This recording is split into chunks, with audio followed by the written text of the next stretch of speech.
পাঁচটি সিটি কর্পোরেশনে আমাদের প্রাথমিক মনোনীত প্রার্থী তাদের নাম ঘোষণা করছি। ঢাকা দক্ষিণ সিটি কর্পোরেশন নির্বাচনে এনসিপি মনোনীত মেয়র পদপ্রার্থী জনাব আসিফ মাহমুদ সজীব ভুইয়া, মুখপাত্র এনসিপি।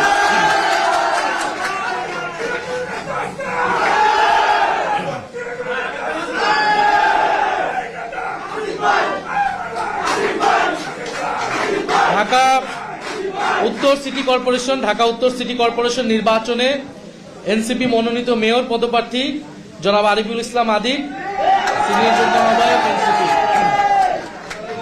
কুমিল্লা সিটি কর্পোরেশন নির্বাচনে এনসিপি মনোনীত মেয়র পদপ্রার্থী জনাব অ্যাডভোকেট তরিকুল ইসলাম, আহ্বায়ক জাতীয় যুব শক্তি। রাজশাহী সিটি কর্পোরেশন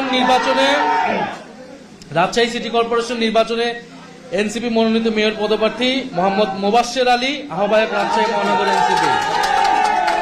এবং সর্বশেষ সিলেট সিটি কর্পোরেশন নির্বাচনে এনসিপি মনোনীত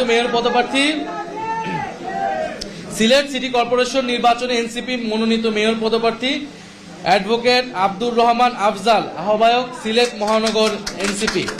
আমরা 5টি সিটি কর্পোরেশনের আমাদের প্রাথমিক তালিকা আজকে ঘোষণা করছি এবং আমরা অতি দ্রুত সময়ের মধ্যে আমাদের বাকি সিটি কর্পোরেশন এবং সারা দেশে আমাদের উপজেলা এবং পৌরসভার যারা পদপ্রার্থী হবে তাদের নামও দ্রুত ঘোষণা করে দেওয়া হবে।